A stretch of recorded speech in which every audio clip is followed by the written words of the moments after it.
strange thing was, his hands resting on the bag were completely still. The familiar, frustrating tremor that had been his constant companion for months was gone, vanished, replaced by this awful, perfect calm. His phone buzzed in his pocket, a violent shudder against his leg. He flinched. He pulled it out, the screen too bright in the dark bus. Tease. It was a call from the lab's night manager, a friendly, worried man who'd brought him coffee earlier. The call blinked, insistent. He imagined the man in the now empty lab, seeing the cleaned station, the missing tablet. The archaeologist's thumb hovered over the answer icon. He could make an excuse. A sudden illness. He'd taken it for further secure study. Lies piled up in his throat, tasting like ash. He hit the decline button. The screen went dark. Then he held down the power button until the device shut off completely. The silence that followed was profound. He had just cut his last tether to his old life. The choice was made. It wasn't a thoughtful decision. It was an animal reaction. The irreversible snap of a trap. He was running, and the thing in his bag was the reason. His rented room was a small box over a closed print shop. It smelled of old paper and dust, a smell he usually found comforting. Now it just felt like a hiding place. He locked the door, bolted it, and pulled the thin curtains tight. Only then, in the yellow light of a single desk lamp, did he open the satchel, too. The specimen case was warm. He set it on his scarred wooden desk, the one covered in open books and photocopied journal articles. He opened the latches. The tablet lay in its foam bed, inert, dark, just a chunk of old clay. For a wild second, he doubted everything. The stress, the illness, the humiliation, had he concocted the whole thing? He slotted the memory card from his camera into his laptop. The photos loaded. There they were, crisp and clear under the lab lights. The weird grown script. He zoomed in. The seamless ridges. The truth was in the pixels. He hadn't imagined it. He opened a translation database and a scanned copy of a standard cuneiform sign list. He was flying blind. This wasn't standard Sumerian administrative text. The glyphs were older, more fluid, with spiraling additions he'd only seen in fragments deemed ritualistic. He started working, his world narrowing to the screen and the warm object beside it. Letter by letter, sign by sign. His coffee went cold. The traffic noise outside faded. He was in a tunnel. The only sound, the tap of his keys and the rustle of pages. The first coherent phrase he pieced together made his blood run cold. It wasn't a king's boast or a grain tally. It was a reference. It's cited by a name he recognized, a well-known Egyptian victory stele from around 1200 BCE museum piece. A cornerstone of the historical timeline. But the tablet didn't recount the victory. It provided what it called the verified utterance, de truth. The words he translated described no battle. There was no pharaoh smiting his enemies. Instead, it spoke of a convergence at the place of the winged sun, a silent covenant, and an offering of memory for continuity. It described a skyward gate that was not built, but opened. It read less like a monument, and more like a receipt. A receipt for a deal. T. Pushed back from the desk, his chairs squeaking in the silent room. The pieces, jagged and wrong, tried to fit together in his head. A blank tablet dug up 3 months ago. A tablet that now contained a correction to a foundational text from another civilization entirely. A pulse of light and sound. They're not records. The words came out as a hoarse whisper. His own voice sounded foreign to him. T. He looked at the window. The darkness had softened to a deep gray. Dawn was coming. He'd been at it all night. Every muscle in his back and neck was a knot of pain, but his mind was screamingly awake. The tremor in his hands was still absent, as if his body had used up all its capacity for shaking somewhere else. He clicked through to an open-source archaeological forum. A place he hadn't visited in years. A place full of amateur enthusiasts and fringe theorists he'd once dismissed. He found a blurry photo of the Egyptian stele the tablet had referenced. He looked from the familiar, official translation in a textbook to the words he'd just pulled from the warm clay. The official story was a proud declaration of power and control. The tablet's version was a tense, cryptic report of a negotiation with something overwhelmingly powerful. Not a victory, a surrender. The hair stood up on his arms. This wasn't just one lie, this was a pattern. The tablet was proof of a system. It wasn't recording history. It was auditing it, comparing the story humanity told itself to the one that actually happened. And he was holding a single page from that audit. The low hum he'd heard in the lab hadn't been the building. It had been the system itself. And he had just walked out with a piece of it. A wave of pure vertiginous fear washed over him, followed by a sharp shot of anger. All of it. The timelines, the grand narratives of rising civilizations, the heroic figures, all of it was a facade. A story told to children to keep them from asking what really happened in the dark. His life's work, his passion, his expertise was a joke. He was a scholar of fiction. He reached out and touched a tablet again. It was still warm. It felt like a heartbeat. His anger cooled, hardening into something else. Resolve. If this was the truth, then everyone had a right to know. The people who funded digs, the people who visited museums, the kids reading textbooks, they were living inside a lie, and he had the tool to crack it open. The dust motes danced in the single beam of my headlamp, each a tiny star in the universe I had just unearthed. My hands, raw and trembling, brushed away the last layer of sediment from the obsidian tablet. It wasn't the glyphs that made my heart hammer against my ribs, it was the date carved beneath them. A date from the future. A date that hadn't happened yet. Spear. For weeks, I'd been living in this tomb, fueled by stale water and the electrifying thrill of discovery. I was Dr. Aris Thorne. An archaeologist laughed out of every reputable institution for my theories on pre-Diluvian civilizations with advanced temporal knowledge. They called me a crank, a charlatan. But this tablet, it was my vindication. Detailed the rise and fall of empires yet to come, scientific breakthroughs centuries away, and a final chilling entry. The exact date and time of a global extinction event. And it was soon. I scrambled out of the excavation pit, the tablet wrapped in my jacket. The desert air was cold, a stark contrast to the suffocating stillness of the tomb. My satellite phone was dead. Of course, I started the long trek back to my Jeep, my mind a whirlwind of responsibility. How do you tell the world it's ending? Who would even believe me? They'd lock me up, take the tablet, and bury it deeper than I ever could. The Jeep was a silhouette against the rising sun when I finally reached it. As I fumbled for my keys, a voice, smooth as polished marble, cut through the silence. Dr. Thorne, an impressive find. I spun around. A man stood beside a sleek, black sedan that hadn't been there before. He was dressed in a perfectly tailored grey suit, completely out of place in the middle of the desolate landscape.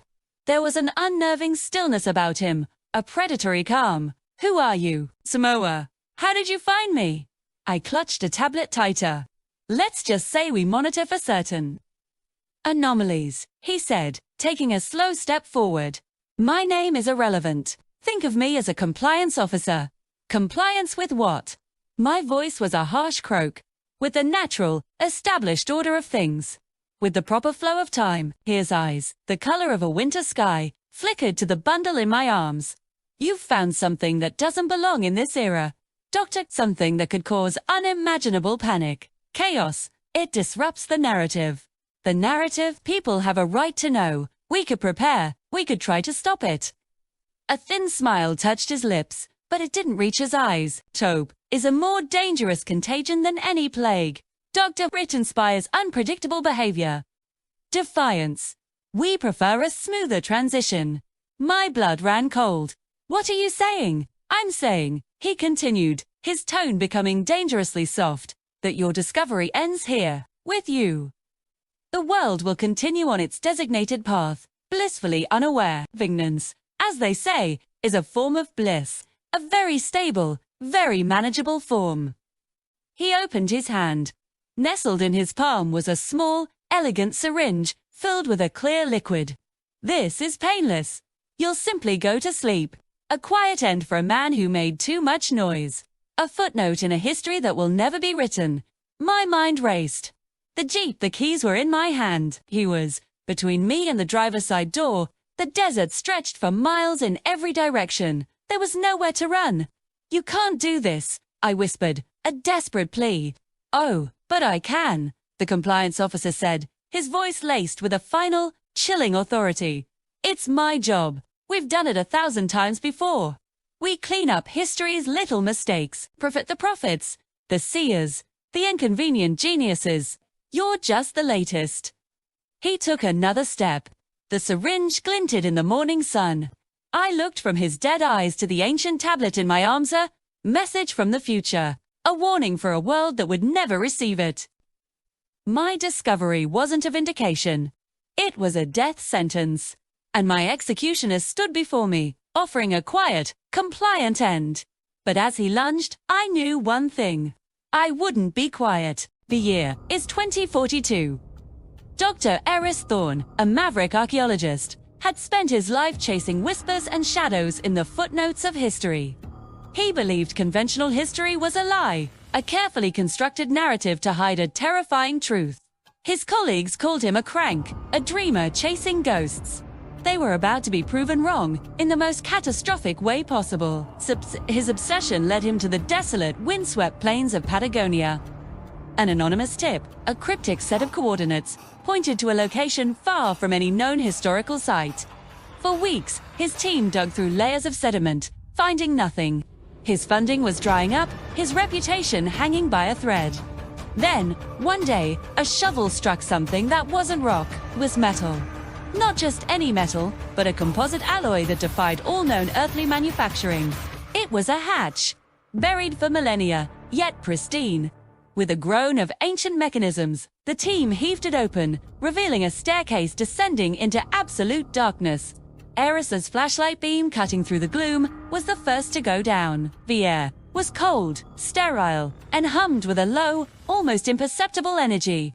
He found himself in a chamber that was part library, part data center. Crystalline structures pulsed with soft light, projecting holographic displays into the air.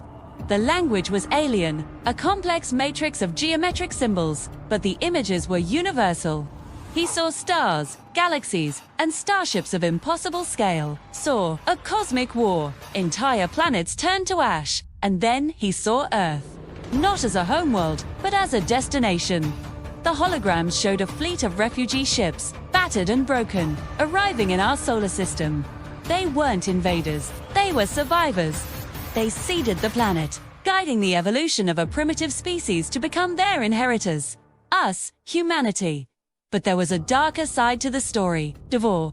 They fled had been fought against a parasitic entity, a non-corporeal consciousness that spread like a virus, corrupting and consuming entire civilizations. The last act of our creators, before their civilization finally flickered out, was to protect their children. They erected a barrier around the entire solar system, a sophisticated, multi-layered energy field. It wasn't designed to keep us in, it was designed to keep the cosmic horror out. Earth wasn't a cradle. It was a quarantine zone, a sanctuary. The final projection showed a stark warning. The quarantine field was weakening. The energy signatures our creators had left behind were fading after eons. Humanity's own technological advancements. Our radio waves, our deep space probes, were starting to poke holes in the failing shield, sending out signals like beacons in the dark. We were unwittingly announcing our presence to the ancient predator that had been waiting, patiently, just outside the cage. Ares stumbled back, his mind reeling. History, religion, our entire sense of self, all of it was a lie built upon a foundation of cosmic terror. This wasn't just an archaeological find. It was the most important discovery in human history, and also its potential death sentence. He knew he couldn't keep this to himself. The world had to know. They had to prepare. Working frantically, he used his own equipment to interface with the alien archives, downloading terabytes of data, star charts, historical records, schematics of the quarantine field, and horrifying depictions of the entity. He began uploading the data, sending encrypted packages to a network of trusted scientists and researchers around the globe. It was a race against time. As the final data packet transmitted, the chamber's humming changed pitch. The lights flickered. Eris turned, his heart pounding in his chest. Standing at the bottom of the staircase was a figure. It looked human, but it wasn't. It wore a perfectly tailored black suit, but the fabric seemed to drink the light around it. Its face was a mask of calm indifference, its eyes holding the cold emptiness of deep space. Dr. Thorne. The voice was not spoken, but simply arrived in Arisa's mind, calm and absolute. You have breached protocol. The quarantine must be maintained. Knowledge of its existence is a threat to its integrity. Eris held up his data slate. People have to know. We can't just sit here and wait for this thing to break in and consume us. We need to fight. The figure took a step forward, the movement unnaturally smooth. The first directive of the Guardians is to preserve the sanctuary. The emotional and societal collapse resulting from this truth would weaken humanity's psychic resonance, accelerating the barrier's decay. You were not meant to find this place. Your discovery is a statistical anomaly that must be corrected. Guardian. Who are you, Eris? Stammered, backing away. We are the fail-safe, the remnants of the original program. We ensure the silence. We have done so for 100,000 years. Panic seized Eris. He turned to run, to scramble back up the stairs into the sunlight. But the figure was suddenly in front of him, no sign of movement between the 2 points. Toe. The man in the suit raised a hand, his palm open.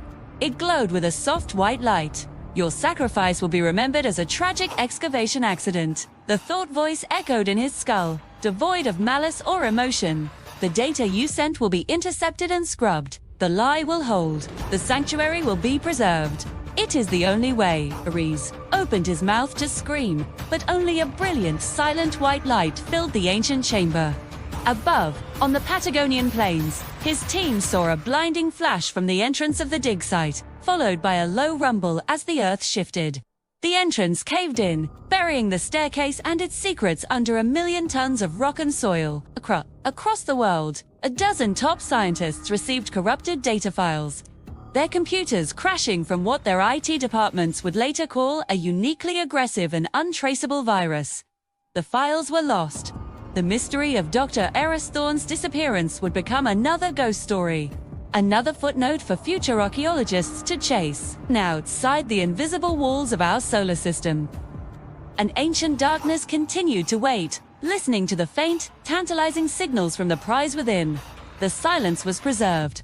For now, the beam of my flashlight cut through the dust motes dancing in the stale air.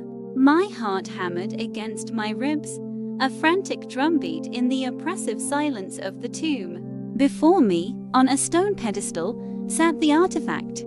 It wasn't gold or covered in jewels. It was a simple obsidian sphere, so dark it seemed to drink the light. My colleague, Dr. Eris Thorne, a man I'd once called a friend, stood on the other side, his face a mask of desperate greed.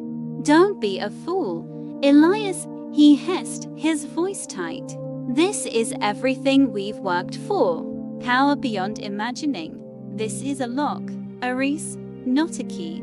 I countered, my own voice trembling slightly. "Some doors are meant to stay closed." He just laughed, a dry, rasping sound that echoed unnervingly. He lunged for the sphere.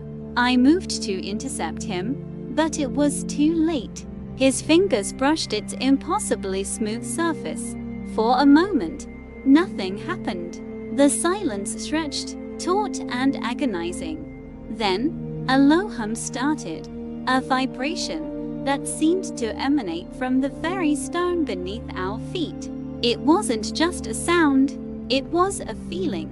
A pressure building in my skull. The obsidian sphere began to glow, not with light, but with a deeper darkness. Veins of violet energy crackled across its surface. The hum intensified, rising in pitch until it was a piercing shriek. Eris stumbled back, his eyes wide with a mixture of triumph and terror. "What's happening?" he stammered. "You've woken it up," I breathed, my gaze fixed on the sphere. The resonance. The chamber began to shake violently. Dust and small pebbles rained down from the ceiling. The single light source we'd brought in flickered, then died, plunging us into absolute blackness. The shriek from the sphere stopped, replaced by a deep, resonant pulse. Boom, boom, boom. Like a cosmic heartbeat. I scrambled for the exit, guided only by memory, the pulses vibrating through my entire body. I could hear a Reese screaming behind me, a sound that was abruptly cut off. I didn't look back. I couldn't. I burst out of the tomb into the Egyptian night, gasping for air, my body shaking uncontrollably. But the pulsing didn't stop. It was everywhere now. In the air, in the ground, in me. That was the night the world changed. They called it the pulse at first. A mysterious, low-frequency wave had originated from somewhere in the Giza Plateau and circled the globe in minutes. Scientists were baffled. It had no discernible source, yet every sensor on the planet picked it up. In the days that followed, the strange phenomena began. It started small. People reported glasses of water shivering on tables for no reason. Lights would flicker in unison across entire city blocks. It was unsettling, but life, for the most part, went on. We are creatures of habit, after all. We rationalize. We adapt. I knew better. I tried to warn them. I sent my findings, my frantic reports, to every academic and government body I could think of. The resonance chamber. The warnings in the hieroglyphs I'd spent a decade deciphering. They called me a crank, a charlatan seeking fame from a global anomaly. My reputation, once respected, was shattered. I retreated into myself, watching the world from the sidelines, a helpless Cassandra. The pulses continued, a steady, planetary rhythm. A week after the first pulse, the sky began to change. The sunsets and sunrises became intensely vivid, hues of purple and green bleeding into the familiar orange and pink. The astronomers were ecstatic, hypothesizing about atmospheric dust from a volcanic eruption somewhere. But there was no eruption. Then came the wave. I was in my small apartment in Cairo, poring over my notes, when the city's power grid failed. All at once, I went to the window and saw it. It wasn't a wave of water or force, but a wave of absence. A ripple of pure darkness, visible as it blotted out the stars, washed over the city. It moved without a sound, swallowing the lights of Cairo in a silent, inexorable tide. Panic erupted in the streets below. Car horns blared, then fell silent as engines died. The darkness passed over me, and for a full minute, the world was plunged into a void. It was a cold that seeped into your bones, a silence so profound it felt like the death of sound itself. When the lights came back on, blinking and hesitant, something was different. It was subtle at first, a feeling in the air, a new clarity, the constant, low-level hum of the modern world. The electricity, the data, the noise was gone. Replaced by what? By the pulse. It was stronger now, a clear, resonant tone you could almost hear if you just stopped and listened. The next morning, the real change was revealed. All over the world, reports flooded in. On the concrete of a skyscraper in Tokyo, on the ancient stones of Machu Picchu, on the brick of a London townhouse, glyphs had appeared. They weren't carved or painted. They seemed to have simply emerged. Faint, shimmering lines of light woven into the fabric of the material itself. And I recognized them. They were the same symbols from the resonance chamber, the language I had been dismissed for studying, the language of the architects, the ones who built the sphere, the ones who had, according to the texts, tuned the world to a new song. Global communication collapsed. The internet, satellite phones, everything that relied on our delicate electronic infrastructure was dead. The wave had wiped it clean. Humanity was thrown back into a PI digital age overnight. But something else was happening. The glyphs. They were a language. A new universal language appearing on every surface. People started to trace them, to study them. Children, unburdened by old ways of thinking, seemed to understand them intuitively. The world, didn't descend into the chaos I had feared. Not entirely. Without the constant distraction, the endless noise of the old world, people started looking up. They started talking to their neighbors. Communities, cut off from the global network, began to rely on themselves, on each other. The resonance, the pulse, it seemed to have an effect on people too. A calming effect. The frantic, anxious energy of the 21st century was draining away, replaced by a quiet focus. It's been 6 months. I'm in a library. Not a grand, ancient one, but a local public library in a small town I've settled in. The sun streams through the large windows, illuminating the dust in a way that no longer feels ominous, but peaceful. The electricity here is different. It works, but it's generated locally through some new method people are discovering, guided by the glyphs. It's quieter, softer. The lights don't buzz. The world is quieter. The sky is clearer. People are relearning how to grow food, how to build things, how to be with one another. The glyphs are our guide. They appear on tools, showing us how to improve them. They appear on barren soil, showing us how to make it fertile. It's not magic, it's physics. A new kind of physics, one that our old science was too blind to see. Ares wanted power. He thought our guide. They appear on tools, showing us how to improve them. They appear on barren soil, showing us how to make it fertile.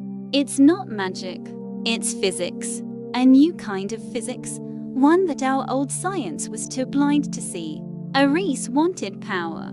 He thought the sphere was a weapon, but the texts never said it was a weapon. They said it was a tuning fork. It wasn't meant to destroy the world, but to reset it, to strip away the noise and complication we had built, the unsustainable systems teetering on the brink of collapse, and return us to a more fundamental state, to give us a second chance. I open a fresh notebook. The paper is coarse, handmade.